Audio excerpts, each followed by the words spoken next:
أعوذ بالله من الشيطان الرجيم. بسم الله الرحمن الرحيم. قالوا حرقوه وانصروا آلهتكم إن كنتم فاعلين. قلنا يا نار كوني بردا وسلاما على إبراهيم وأرادوا به كيدا فجعلناهم الأخسرين ونجيناه ولوطا إلى الأرض التي باركنا فيها للعالمين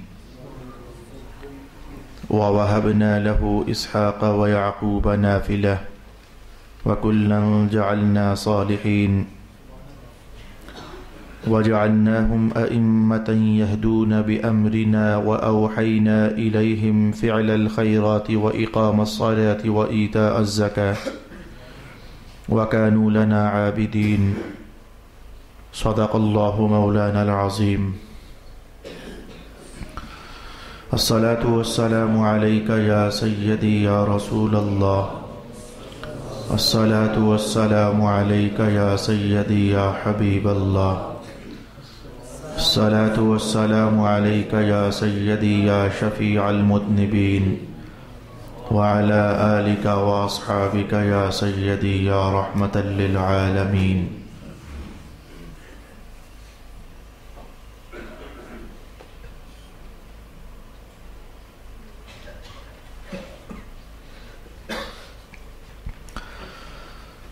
انہوں نے کہا اس کو جلا دو اور اپنے معبودوں کی مدد کرو اگر تم کچھ کرنے والے ہو. ہم نے فرمایا اے آگ تو ابراہیم پر ٹھنڈک اور سلامتی ہو جا.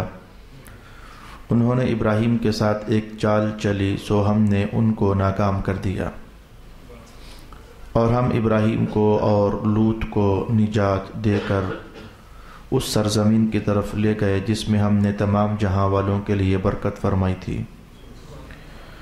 اور ہم نے ابراہیم کو اسحاق عطا فرمایا اور اس پر زائد یعقوب عطا فرمایا اور ہم نے ان سب کو نیکوکار بنایا اور ہم نے ان کو امام بنا دیا جو ہمارے حکم سے ہدایت دیتے تھے اور ہم نے ان کی طرف نیک کام کرنے کی وحی کی اور نماز قائم کرنے کی اور زکوٰۃ ادا کرنے کی اور وہ ہماری ہی عبادت کرنے والے تھے. صدق اللہ مولانا العظیم. گزشتہ نشست میں ہم نے یہ بات جان لی کہ حضرت ابراہیم علیہ السلام نے قوم کے دین کے معاملے میں جس گمراہی اور ضلالت فاحشہ میں وہ پڑی ہوئی تھی، آپ نے ایک مکمل اور جامع منصوبہ بندی کی اور خاص ان کے عید والے دن یا ان کے میلے ٹھیلے کے دن ان کے بت خانے میں تشریف لے گئے اور چھوٹے بتوں کو کسی کی ٹانگ اڑا دی، کسی کا بازو کاٹ دیا، کسی کا سر توڑ دیا. توڑ پھوڑ کرنے کے بعد کلہاڑا بڑے بت کے موڑے پر رکھ دیا. قوم واپس آئی تو دیکھا ہمارے خداؤں کا یہ حشر نشر ہوا پڑا ہے. تلاش کیا، سوچا کس نے ایسا کیا ہوگا. جواب دیا گیا ابراہیم نے ایسا کیا ہوگا. وہی آج کل نوجوان ہے جو ہمارے بتوں کے خلاف بولتا ہے. ابراہیم علیہ السلام کو ایک مجمع میں اکٹھا کر لیا گیا اور پوچھا گیا کہ آپ نے یہ کام کیا. جواب دیا دانائی سے بھرا ہوا اور حکمت سے بھرا ہوا اور اپنے پلان کے مطابق. جواب دیا کہ بڑے نے کیا. میں نے عرض کیا نبی چونکہ قوم میں سب سے بڑا ہوتا ہے، آپ نے تو اس حوالے سے کہا کہ جو بڑا ہے اس نے کیا. قوم یہ سمجھی کہ شاید جو بڑا بت ہے اس نے ایسا کیا. کہنے لگی وہ تو بول نہیں سکتے، بات نہیں کر سکتے. ابراہیم علیہ السلام اسی جواب کے انتظار میں تھے. کہا میں بھی تو یہی تمہیں سمجھا رہا ہوں، یہ تو بات نہیں کر سکتے، سن نہیں سکتے، کچھ کر نہیں سکتے. ٹو دی پوائنٹ آپ نے اس عنوان کو اور اس موقع کو کیش کیا. لوگوں کو سمجھ آئی کہ ہم سے غلطی اور خطا ہوئی. نتیجہ اس کا یہ ہونا چاہیے تھا کہ مان لیتے اور ایمان قبول کر لیتے. ابراہیم علیہ السلام کو اللہ کا سچا نبی اور رسول تسلیم کر لیتے. لیکن ماجرا یہ ہے کہ شیطانی کارروائیوں کا کیا کریں جس نے اللہ تعالیٰ کے دربار میں اس طرح کے جملے کہے تھے لَأَحْتَنِكَنَّ ذُرِّيَّتَهُ إِلَّا قَلِيلًا لآتينهم من بين أيديهم ومن خلفهم وعن أيمانهم وعن شمائلهم ولا تجد أكثرهم شاكرين. یہ شیطان کے جملے تھے جو اللہ کے دربار میں بول کر آیا تھا. جن کا معنی یہ ہے کہ جس آدم کی وجہ سے اے رب تو نے مجھے ذلیل کیا، دھتکار دیا، اپنے دربار کرم اور دربار رحمت سے مجھے بھگا دیا، تو میں اس کی اولاد کو چھوڑوں گا تو نہیں۔ جملہ ویسے یہ بھی بڑا ذائقہ دار ہے، یہ نہیں کہا کہ اسے نہیں چھوڑوں گا، پتہ ہے کہ آدم پر میرا زور چل نہیں سکتا، کہا اس کی اولاد کو نہیں چھوڑوں گا، دائیں سے حملہ کروں گا، بائیں سے حملہ کروں گا، سامنے سے حملہ کروں گا، پیچھے سے حملہ کروں گا، چاروں طرفوں سے حملہ کروں گا۔ اور اس نے قسم اٹھائی تھی، بعزتک و جلالک، اے اللہ تیری عزت کی قسم، تیری جلال کی قسم، میں ایسا کروں گا۔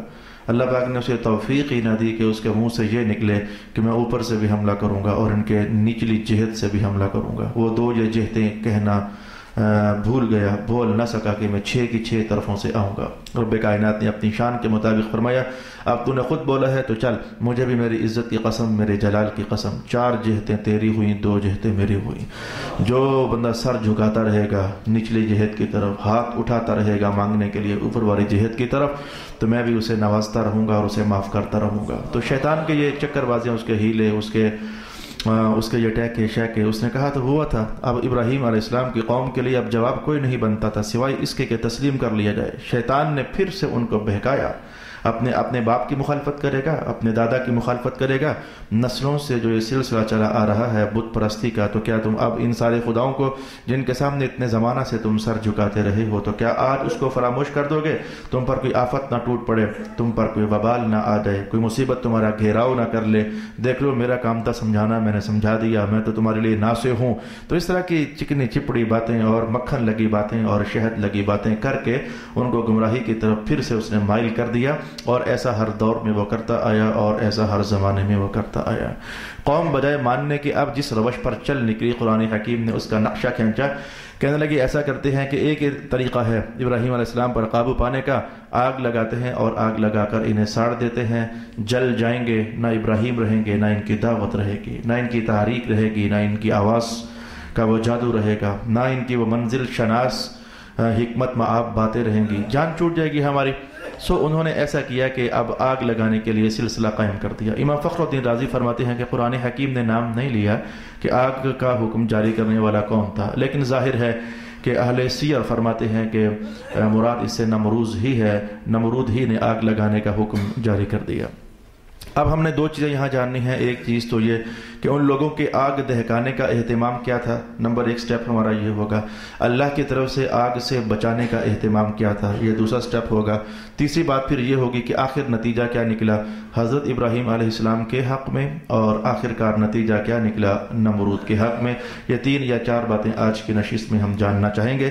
سب سے پہلی بات میں ابن جوزی کے حوالے سے زاد المسیر سے پڑھ کر آپ کی خدمت میں لانے لگا ہوں۔ ابراہیم علیہ السلام کو پکڑا اور پکڑ کر کے ایک مکان میں بند کر دیا۔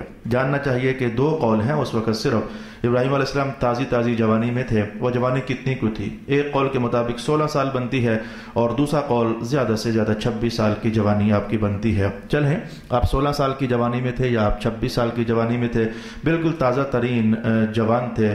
اس لیے جو الفاظ انہوں نے پیچھے بولے حضرت ابراہیم علیہ السلام کے لیے، قرآن پاک کے الفاظ یہی تھے، قالوا سمعنا فتن، ہم نے ایک نوجوان کے بارے میں سنا ہے۔ فتن ایک جوان کے بارے میں سنا ہے، وہ اس طرح کی باتیں کرتا ہے، یقال له ابراہیم، نام اس کا ابراہیم ہے۔ تو فتن کا لفظ قرآن حکیم نے خود کہا کہ یہ کوئی عمر رسیدہ ہونے کے وقت کا معاملہ نہیں تھا، بلکہ یہ جوانی کی کہانی تھی۔ جیسے کہ وہ لا فتى الا علی ولا سیف الا ذوالفقار، یہ جیسے کہ یہ حدیث کے الفاظ ہیں۔ جوانوں کی دنیا میں جوان دیکھنا ہو تو مولا علی کو دیکھا جا سکتا ہے، اور تلواروں کی دنیا میں بجلی اگلتی تلوار دیکھنی ہو تو حضرت علی کی تلوار ذوالفقار کو دیکھا جا سکتا ہے۔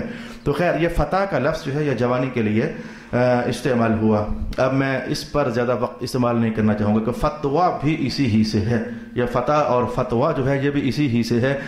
یہ فتویٰ بھی کچھ ایسی بات، ایسی ٹھوس بات، ایسی مضبوط بات کہ جس سے نہ سر منہ ادھر ہٹا جا سکے اور نہ ادھر ہٹا جا سکے، ایسی مضبوط اور ٹھوس بات کو بھی فتوے کے ساتھ تعبیر کر دیا جاتا ہے۔ تو جوانی بھی مضبوطی ہی کا نام ہوتا ہے، ٹھوس جسمانی ساخت ہی کا نام ہوتا ہے۔ تو واپس آ جائیے، آپ کی عمر مبارک 16 سال تھی یا پھر 26 سال تھی۔ ابن جوزی نے کہا کہ انہوں نے ایسا کیا کہ پہلے تو کئی مہینے لگا کر کے تو پہاڑوں کے دامن میں ایک اونچی دیواروں والا قلعہ انہوں نے تعمیر کیا، جس کی دیواروں کی ہائٹ کا اندازہ آپ یہاں سے لگا سکتے ہیں کہ 90 فٹ اونچی دیواریں انہوں نے قائم کی۔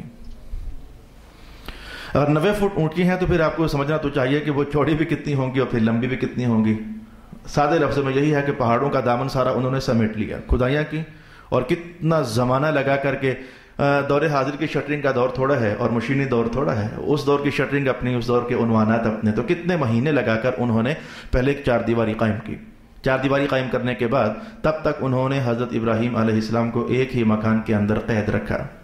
نمرود نے اعلان کر دیا کہ اب اتنا بڑا ہم نے, اب اسے میں حال بھی نہیں کہہ سکتا, اسے میں کیا لفظ, کس لفظ, اتنی بڑی حویلی ہم نے, حویلی بھی لگتا ہے چھوٹی ہے, اتنا بڑا حویل ہم نے قائم کیا ہے, تو اب اس کو بھرنا ہے. پوری قوم کو حکم دیا کہ ہر بچہ, بوڑھا, عورت, مرد, جوان, سب اس کو بھرنے میں حصہ لے.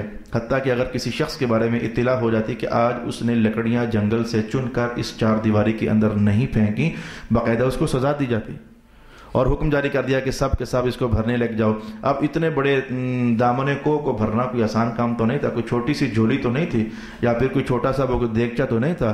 اب وہ بھرتے بھرتے بھرتے مہینوں اس بات پر صرف ہوگا. لکڑیاں لانا بھی تو ایک مسئلہ تھا, پھر ڈالنا بھی تو ایک مسئلہ تھا, پھر قوم اس میں لگی ہوئی تھی. مہینوں کی محنت سے پہلے تو انہوں نے وہ حویل قائم کیا, اور پھر اس کے بعد مہینوں کی محنت سے انہوں نے اس کو لکڑیوں کے ساتھ بھرا, اور اپنے حساب میں اللہ کا ایک بندہ ہے. میں کہتا ہوں کہ وہ دامنے کو ابراہیم علیہ السلام کے لیے جو بھرا جا رہا تھا, ادھر دیکھ لو یا کربلا کے میدان میں دیکھ لو, اللہ کا ایک بندہ ہوتا ہے, کیسے تہلکہ مچا کر رکھ دیتا ہے کفر کے ماحول میں, اور کفر کے جہان میں کیسے ہلچل مچ جاتی ہے. اس کی نگاہوں سے جو برسنے والا نور ہوتا ہے, کفر کے ماتھے پر پسینہ آ جاتا ہے, اور اس کی تاپ نہیں لا سکتا ہے کہ اس سے نپٹا جائے تو کیسے نپٹا جائے. تن تنہا ابراہیم علیہ السلام ہے, پکڑا ہوا ہے, باندھا ہوا ہے, اور ایک جگہ قید کیا ہوا ہے, اور اہتمام کیا جا رہا ہے کیسے اس حق کی آواز کو دبا دیا جائے. یار میرے دوست, نمرود نہ صحیح, فرعون نہ صحیح, یزید نہ صحیح, ہر دور میں چھوٹے پیمانے پر یا بڑے پیمانے پر حق کی آواز کو دبانے کے چکر چلتے رہتے ہیں, کوشش ہوتی رہتی ہے. لیکن قرآن کا تاریخی اعلان ہے, صرف اعلان نہیں ہے, قرآن کا تاریخی اعلان ہے, جاء الحق وزهق الباطل ان الباطل كان زهوقا. اے باطل پرستو, تم سے جو ہو سکتا ہے کر لو, تم کبھی کامیاب نہیں ہو سکو گے, اس لیے کہ حق وہ ہوتا ہے کہ جس کے کندھے پر اللہ کی قدرت کی تھپکی ہوتی ہے, اور جس پر اللہ کی قدرت کی تھپکی ہوتی ہے وہ کبھی ہارا نہیں کرتا ہے. اچھا, تو مہینوں کی محنت سے پھر وہ 4 دیواریاں تعمیر ہوئیں, پھر اس کو لکڑیوں سے بھر دیا گیا, اور اب اس کو آگ لگانے کا حکم جاری کر دیا گیا, اور لوگوں کو اعلان کر کے بلا لیا گیا, سارے اکٹھے ہو جاؤ, تماشا دیکھو ہم ابراہیم کے ساتھ کرنے کیا والے ہیں.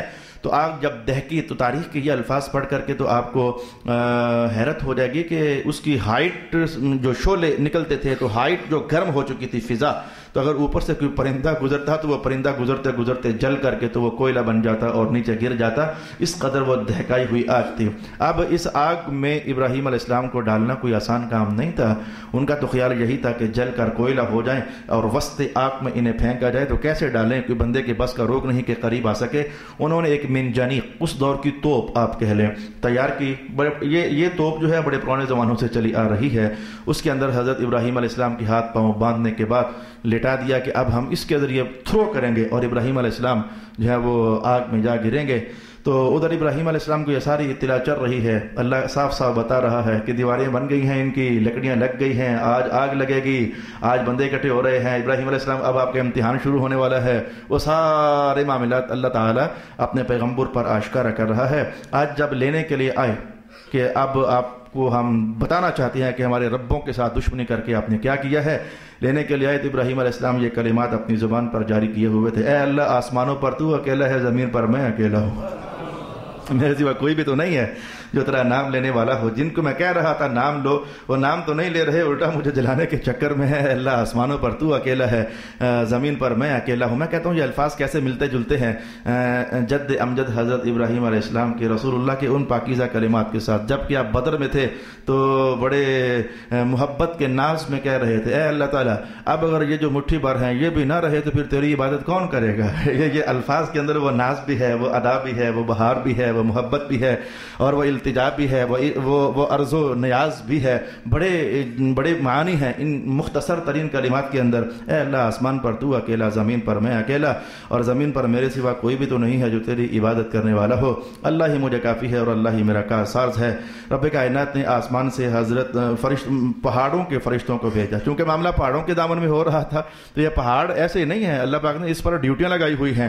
پہاڑوں کے فرشتوں کو رب کائنات نے بھیجا, اور پہلے تو اس پہاڑ کے فرشتے نے خود کہا تھا، اس نے خود التجا کی تھی، اے اللہ میرا دیس ہے، پہاڑ میرا دیس ہے، میرا علاقہ ہے، اور میرے علاقے میں تیرے خلیل کے ساتھ یہ کام ہونے لگا ہے، تو اجازت ہو جائے تو میں تیرے خلیل کی مدد نہ کروں؟ اللہ اکبر. اللہ تعالیٰ نے کہا پوچھ لو، اگر مانتے ہیں تو کر لو. اللہ اکبر. میں نہیں کہتا کہ جاؤ جا کر مدد کر لو، میرے خلیل سے پوچھ لو، اگر ان کا دل ہے تو کر لو. پہاڑوں کا فرشتہ آیا اور آ کر پوچھا کہ جناب اگر آپ فرمائیں تو ہم کچھ کر لیں. کہا کہ میرے رب کو پتہ نہیں ہے کہ میرے ساتھ کیا ہونے والا ہے، میں تجھ سے کیوں کہوں، میں تجھ سے کیوں کہوں کہ میرے ساتھ یہ حشر کرنے والے ہیں، میرے رب کو خوب پتہ ہے. اس موقع پر آپ نے یہ کلمات پڑھے، حسبی اللہ ونعم الوکیل، میرا رب مجھے کافی ہے. تم اپنی ڈیوٹیاں دینے کے لیے آئے ہو، اللہ تمہیں جزا دے، لیکن میرا فرشتہ میرا رب جو ہے وہ میرے لیے کافی ہے. ونعم الوکیل، اور وہ بہتر میرا کارساز ہے. خیر انہوں نے ڈیوٹی کے لیے خدمت پیش کی تھی، لیکن ابراہیم علیہ السلام نے قبول نہ فرمائی، انہوں نے تھرو کیا اور ابراہیم علیہ السلام کو آگ میں ڈال دیا. اب ادھر جب ابراہیم علیہ السلام آگ میں پہنچے تو ادھر کا حال کیا تھا؟ ابن عباس رضی اللہ تعالی عنہما فرماتے ہیں کہ رب کائنات کا حکم آ گیا کہ ہمارے خلیل کو جلنا نہیں چاہیے، تو اے آگ تو ایسا کر کے ٹھنڈی ہو جا. یہ بات میں نے کئی بار پہلے بتائی ہوئی ہے، نیا عنوان نہیں ہے. کائنات میں جو کچھ ہو رہا ہے اسباب کے ساتھ ہو رہا ہے، لیکن ان اسباب کی میں جو تاثیریں بھری ہیں وہ اللہ ہی نے بھری ہیں. حکم ہوتا ہے تو اسباب مؤثر ہو جاتے ہیں، حکم ہوتا ہے تو اسباب کی تاثیر ختم ہو جاتی ہے. یہ جملے بڑے میں نے مذہبی سے بولے ہیں، انہیں کھولنا چاہوں تو یوں کہنا چاہوں گا، ہر شے کا کوئی نہ کوئی سبب رب کائنات نے بنایا ہوا ہے. نسل انسانی آگے بڑھ رہی ہے تو باپ اور ماں سبب ہیں، تو جب اللہ چاہتا ہے تو باپ اور ماں کا ملنا نسل کی بقا کے لیے سبب بن جاتا ہے، اور جب اللہ چاہتا ہے تو کئی سالوں تک یہ اکٹھے رہتے ہیں، لیکن ایک بیٹا اور ایک بیٹی بھی ان کے ہاں جنم نہیں لیتے ہیں. یہ اسباب میں تاثیر خود بخود نہیں ہے، یہ اللہ کے بھرنے سے ہے. آگ زمانوں سے جلانے کا کام کرتی چلی آ رہی ہے، لیکن جب اللہ چاہتا ہے، حکم آتا ہے کہ تھوڑی دیر کے لیے یہ حکم جلانے والی تاثیر ختم ہو جانی چاہیے تو وہ تاثیر ختم ہو جاتی ہے. پانی کا کام ڈبونا ہے، لیکن جب اللہ کے پیارے پیغمبر موسیٰ کلیم اللہ گزر رہے ہوں تو حکم ہوتا ہے کہ آپ ذرا تھوڑی دیر کے لیے چپ ہو جانا، ابھی تک تو ڈبو کر رجا نہیں ہے. وہ پانی رک جاتا ہے، وہ نہیں پھر ڈبونے کا اہتمام کرتا. چھری کا کام کاٹنا ہوتا ہے، لیکن جب پیغمبر اسماعیل کے گلے پر چل جاتی ہے تو حکم ہوتا ہے کہ آج یہ تاثیر ظاہر نہیں ہونی چاہیے. تو پھر قرآن پاک کا وہ جملہ کتنا میٹھا لگتا ہے اور کتنا تسلی بخش لگتا ہے. رب کائنات نے کہا پھر فیصلہ ہو گیا نا کہ سارے کام کرتا اللہ ہی ہے، یہ سارے کام اللہ ہی کے کرنے سے ہیں. حتیٰ کہ میں لگے ہاتھوں ایک لنگڑا سا جملہ، لولا سا جملہ، گنجا سا جملہ، نابینا سا جملہ جس نے تم سب کو ہلا کر رکھا ہوا ہے دہرانے لگا ہوں، وہ یہ ہے کہ جادو کا معاملہ بھی کچھ ایسا ہی ہے، شیطانوں جنوں کا معاملہ بھی کچھ ایسے ہی ہے. یہ جادو شادو اگر یہ کبھی اثر ڈالتے بھی ہیں تو جب اللہ چاہتا ہے تو اثر ہوتا ہے، وگرنہ یہ اثر ذاتی طور پر جادو میں کوئی تاثیر نہیں ہے، ذاتی طور پر جادو میں کوئی ایسا اثر نہیں ہے کہ ہم اس سے ڈریں. اس لیے بندہ جتنا مذہب سے قریب ہوتا ہے، اللہ سے قریب ہوتا ہے، یہ جادو شادو شیطان سارے بھاگ جاتے ہیں. ان کے بس میں نہیں ہوتا کہ ہم کیسے اس بندے کو دبا لیں. اور جب اللہ چاہتا ہے تو پھر جادو نہ بھی ہو تو بندے کا ہاتھ کا کیا ہوا وہ گناہ ہی اس کے لیے جادو بن جاتا ہے اور بندے کو گرانے کے لیے کافی ہو جاتا ہے. تو ابن عباس فرماتے ہیں کہ رب کائنات نے حکم جاری کر دیا آگ کو کہ آگ ٹھنڈی ہو جا، سلامتی والی ہو جا. یہ دو الگ الگ حکم ہیں. ٹھنڈی ہو جا یہ ایک الگ حکم ہے، اور اس کے بعد سلامتی والی ہو جا یہ ایک الگ حکم ہے. ان دونوں میں ابن عباس فرماتے ہیں کہ دیکھو اگر صرف اتنا کہا جاتا ہے کہ آگ ٹھنڈی ہو جا تو آگ کا کام تھا اللہ کا حکم ماننا، اس نے ٹھنڈی ہوتے جانا تھا، ہوتے جانا تھا، ہوتے جانا تھا، ہوتے جانا تھا. تو پھر ٹھنڈ کا بھی تو ایک ایسا مقام آتا ہے کہ بندہ یخ ہو جاتا ہے، بندہ جم جاتا ہے، اس کے لیے ہڈیوں کے اندر گودے وہ برف بن جاتے ہیں، اس کا چلنے والا دوڑنے والا خون اپنی حرکتیں کھو بیٹھتا ہے. یہ ساری معاملات ٹھنڈ کے اندر بھی تو ہے. آج کل ٹھنڈ گزشتہ 2 دنوں سے ڈر رہی ہے، یہ تو کچھ بھی ٹھنڈ نہیں ہے. دوزخ کے اندر زمہریر ہے، زمہریر. دوزخ میں ایک عذاب آگ کا ہے جلانے والا اور دوسرا آگ زمہریر کا ہے ٹھنڈ کا. تو جو ٹھنڈا حصہ ہے اتنا یخ بستہ ہوگا کہ وہ ان کے ہاتھ پاؤں ادھر اکڑ جائیں گے مارے ٹھنڈ کے. تو جب ہاتھ اور پاؤں میں ٹھنڈ لگتی ہے تو خون جامد ہوتا ہے، تو جو تکلیف کا احساس بندے محسوس کرتے ہیں یہ تو کچھ بھی نہیں ہے. جیسے دنیا کی آگ کچھ بھی نہیں ہے، ایسے ہی دنیا کی ٹھنڈک بھی کچھ بھی نہیں ہے. ادھر کی ٹھنڈک، رسول اللہ علیہ السلام کا مجھے کلام یاد آ گیا. میرے حضور نے فرمایا ساری کائنات میں جو گرمی ہوتی ہے اور ساری کائنات میں جو سردی ہوتی ہے اس کی پیچھے حقیقت کیا ہے؟ حضور آپ فرمائے ہم غریب نہیں جانتے. ارشاد فرمایا کہ جب دوزخ کا گرم حصہ فل گرم ہو گیا، انتہا کو جا پہنچا، تو اس نے ریکویسٹ کی اے میرے رب ایک سانس لے لوں. آگ لگ گئی ہے، اندر سے گرم ہو گیا ہوں، ایک سانس لے لوں، حکم ہوا لے لے۔ جو دوزخ کا ٹھنڈا یخ بستہ حصہ تھا اس نے کہا کہ اے میرے مولا میں ابھی ٹھنڈ کی انتہا پر جا پہنچا ہوں، تو کیا میں ایک سانس نکال لوں، کچھ ٹھنڈ لیسی ہو جائے؟ رب کائنات نے کہا نکال لے۔ تو حدیث کا بیان یہ ہے کہ دوزخ کا ایک گرمی والے حصے سے نکلا ہوا سانس کائنات میں گرمی لے آتا ہے، اور دوزخ کے وجود سے نکلا ہوا ٹھنڈ کا ایک سانس وہ پوری کائنات میں ٹھنڈک لے آتا ہے۔ تو جو ہم فیل کرتے ہیں، بلکہ ہم تو گجر خان بیٹھے ہوئے ہیں، میں کہتا ہوں کہ مزید ذرا یخیلے اور برفیلے علاقوں میں جاؤ تو پھر آپ کو احساس ہو کہ ادھر کی سردی کیا ٹیمپریچر ہمارے سامنے لاتی ہے۔ تو اگر یہ سانس کا یہ حال ہے تو پھر جو اندر کی حقیقی جینون کہانی ہے اس کا حال میں نہیں کہہ سکتا کہ سمجھنا آسان ہے، نہیں آسان، وہ بہت ہی مشکل ہے۔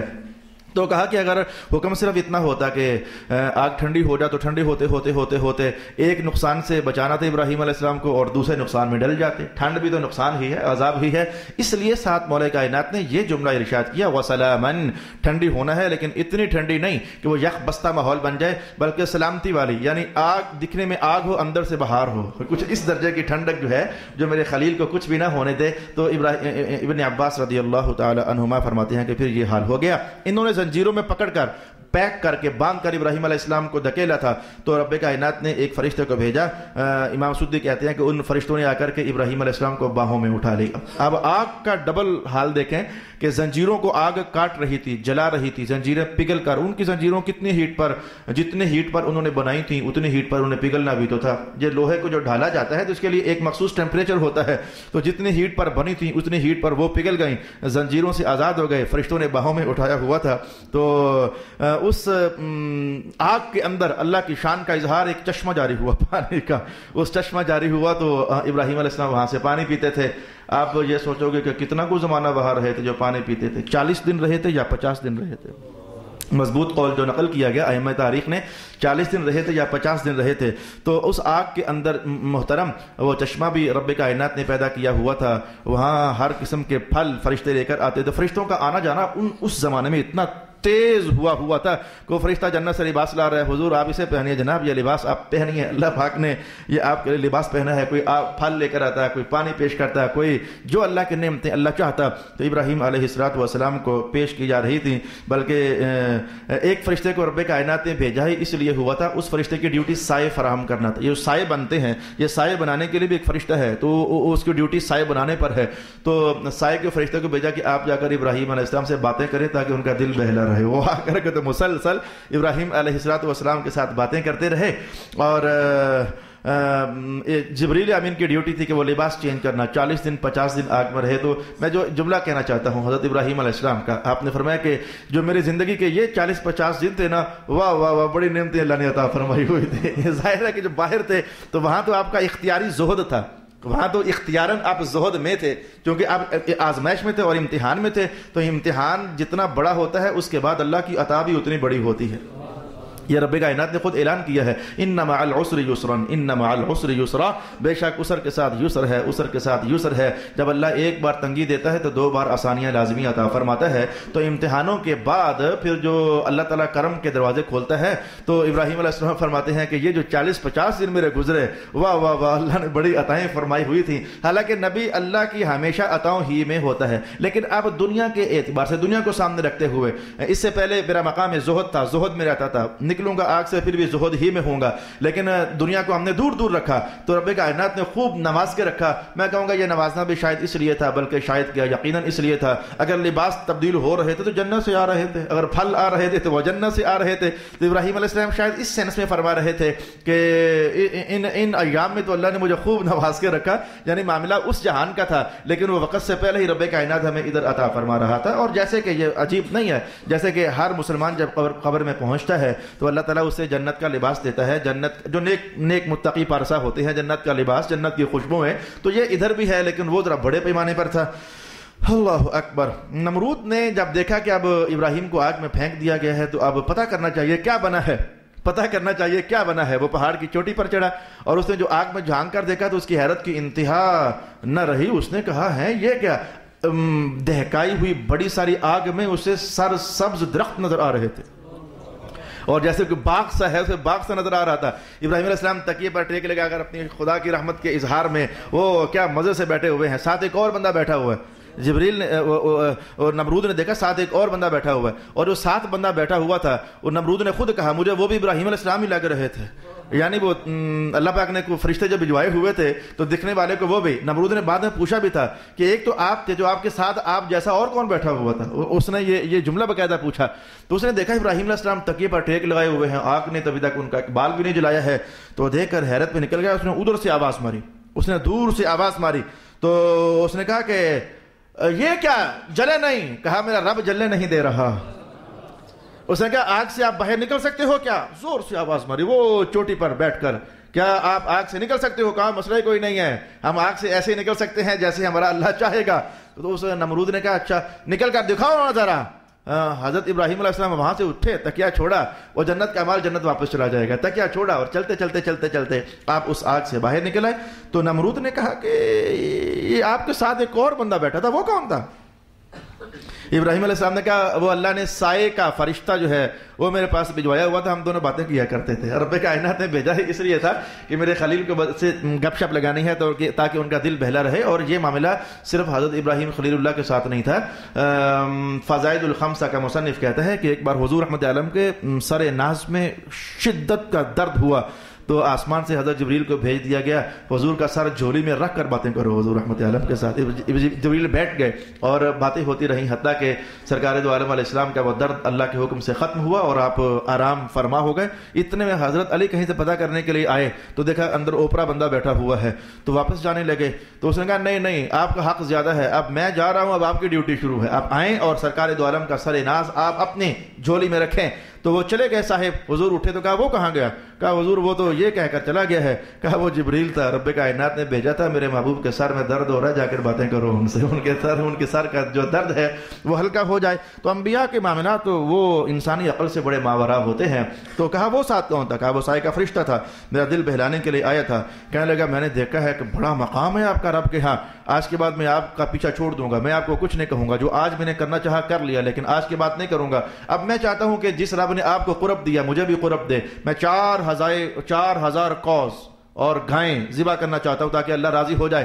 ابراہیم علیہ السلام نے کہا اللہ کو گایوں کی ضرورت نہیں ہے, تو میرا کلمہ پڑھنا پھر اللہ راضی ہو جائے گا. یہ گایوں سے اللہ نے راضی نہیں ہوتا. لن ینال اللہ لحومها ولا دماؤها, تمہارے گوشت کا اللہ نے کیا کرنے ہیں, تمہارے خون اللہ نے کیا کرنے ہیں, نہ وہ کھاتا ہے نہ وہ پیتا ہے, تو اس نے یہ سب کچھ کیا کرنا ہے, البتہ ہو سکتا ہے تو میرا کلمہ پڑھ لو. کہنے لگا یہ مجھ سے ہو نہیں سکتا. یہاں تک معاملہ ہوا, میں بڑے اسپیڈ میں ہوں, یہاں تک معاملہ ہوا حضرت ابراہیم علیہ السلام کی آگ میں جانے کا اور پھر آگ سے بچنے کا. اب نمرود کے ساتھ رب کائنات نے کیا کیا؟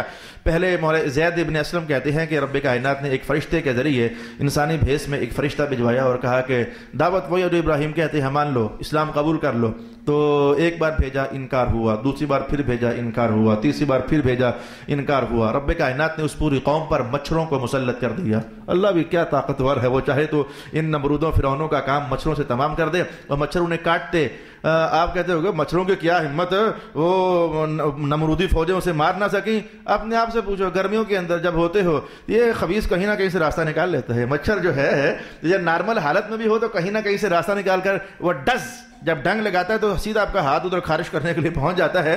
تو یہ تو نارمل ہیں, تو وہ تو اسپیشل بھیجے ہوئے تھے, عذاب کی خاطر بھیجے ہوئے تھے. وہ صرف ڈنگ نہیں مارتے تھے, وہ اسمارٹ وہ گوشت کے ٹکڑے بھی کاٹتے تھے. تو روایت کے الفاظ میں نے یہاں تک پڑھے کہ یہ لوگ جنگلات کی طرف نکل گئے اور وہاں مچھروں نے پھر بھی ان کا کھیڑا نہ چھوڑا اور ان کے گوشت کو کاٹتے رہے. کچھ زمانوں کے بعد ان کی ہڈیاں صرف رہ گئی, وہاں ہڈیاں ننگی ہو گئیں. وہ مچھروں نے ان کے گوشت کے ٹکڑے کر کر کے تو ایسا ان کو ضائع کر دیا, ہڈیاں ننگی ہو گئیں. لیکن نمرود کے جسم پر مچھر یوں مسلط نہ ہوا. اس نے جو ایک لمبا سانس لیا تو اس کے سانس کے راستے بحکم خدا بندی ایک مچھر اس کے سر میں گھس گیا. حالانکہ سر میں گھسنے کے بعد مچھر کو مرنا ہوتا ہے, لیکن جب اللہ زندہ رکھنا چاہے تو وہ زندہ رکھ سکتا ہے. تو وہ اب اس کو اندر جا کر وہ حرکت کرتا نا تو اسے خارش کا احساس ہوتا. تو خارش اب اندر بندہ کیسے کرے, وہ ڈس کوئی ایسے ہی کرنا ہوتا ہے. ہمارے ساتھ بھی کچھ ایسا ہی ہوتا ہے, کبھی وہ سر کے اندر کچھ ہو جائے نا یا انٹرنلی خارش ہو جائے تو پھر وہ کوئی دب سٹ لگانی ہوتی ہے تاکہ وہ کچھ سکون ہو جائے. مارتا جب تک مارتا سکون رہتا. اب بندہ خود بھی مارے تو کتنا مارے, تھک جاتا ہے, بازو تھک گیا, ہر لحظہ ہر پل وہ اندر خارش لگی ہوئی تھی. بندے اسے نوکر رکھ لیا کہ مجھے مارو. بادشاہ ہے, خدائی کا دعویٰ کرنے والا, اور کہہ رہا مجھے مارو. تو تنخواہوں پر ملازم رکھے، مجھے مارو، مار کر انہوں نے کہا جان چھوڑے ہماری کیا ڈیوٹی دی ہے تو نے ہر ٹائم ٹھا ٹھا ٹھا ٹھا مکے مارتے رہو. حدیث کے الفاظ میں نے گرزوں تک کبھی پڑھا کہ اس کو وہ خارش جب تیز ہوتی ہے تو پھر جلد چھلتی ہے تو چھل جائے پر بندہ رکتا نہیں ہے. آپ کو پتہ ہے وہ پہلے تو نرم گزارا چلتا رہا، پھر اسے محسوس کیا کہ مکے تھوڑے ہیں، مکے کم پڑ گئے ہیں، وہ یار اندر خارش تیز ہے، سٹ زیادہ وزنی ہونی چاہیے. پھر اس نے لوہے کے ہتھوڑوں جس قدر وہ ہو سکتے تھے سمارٹ یا بڑے تو ہتھوڑے رکھنے بندوں کے ہاتھوں میں دے دیے کہ مجھے مارو. اور آپ کو سن کر حیرت گم ہو جائے گی، 400 سال مسلسل اس عذاب میں مبتلا رہا. نمرود 400 سال مسلسل پھینٹیاں کھاتا رہا.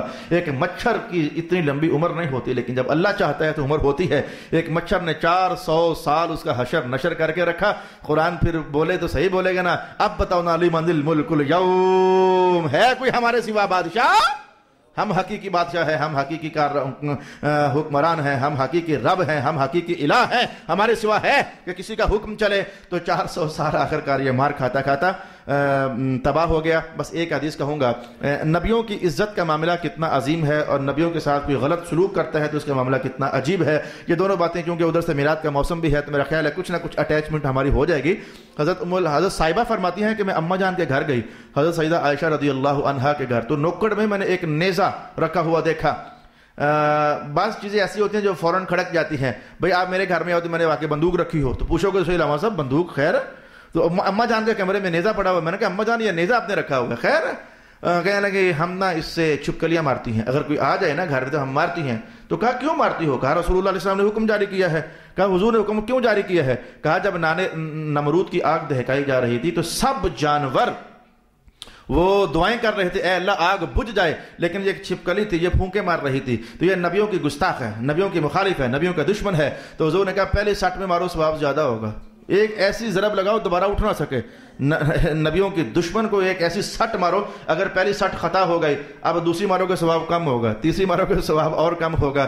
تو رسول اللہ علیہ السلام اور ادھر رسول اللہ علیہ السلام نے فرمایا کہ یہ جو مرغا ہوتا ہے نا یہ ہمارا دوست ہے، اس کی عزت کیا کرو. حضور یہ کیا دوستی نبھاتا ہے؟ کہا سویرے اذانیں دیتا ہے. کہا خود کو نہ قتل کرو کیونکہ یہ ہمارا دوست ہے. حضور کیا دوستی ہے؟ کہا یہ ہمارے بھائی سلیمان کی خدمت کیا کرتا تھا. تو نبیوں کا قرب عزت سے مقام عزت بندہ پایا جاتا ہے، اور نبیوں کی طرف اگر بندہ کوئی غلط نظریات سے جاتا ہے تو پھر اس کے جوتے ہی اس کا مقدر ہوتے ہیں. دنیا کے اندر بھی ذلت کے جوتے ہوتے ہیں، آخرت میں پھر آگ کا عذاب ہوتا ہے. اللہ تعالی ہمیں اس گروپ میں شامل نہ کرے جو نبیوں کے معاملے میں دشمنیاں نبھانے والے ہوتے ہیں. اللہ تعالی ہمیں وہ آستانہ ہائے کرم عطا فرمائے کہ جن سے ہر آواز مصطفیٰ کریم کی عزت کی آواز ہوتی ہے، جن میں سے ہر بول حضور کی تعظیم کا قول ہوتا ہے، اور جن میں سے ہر لہجہ مصطفیٰ کریم علیہ السلام کے ادب میں ڈوبا ہوا ہوتا ہے. وآخر دعوانا الحمد للہ رب العالمین.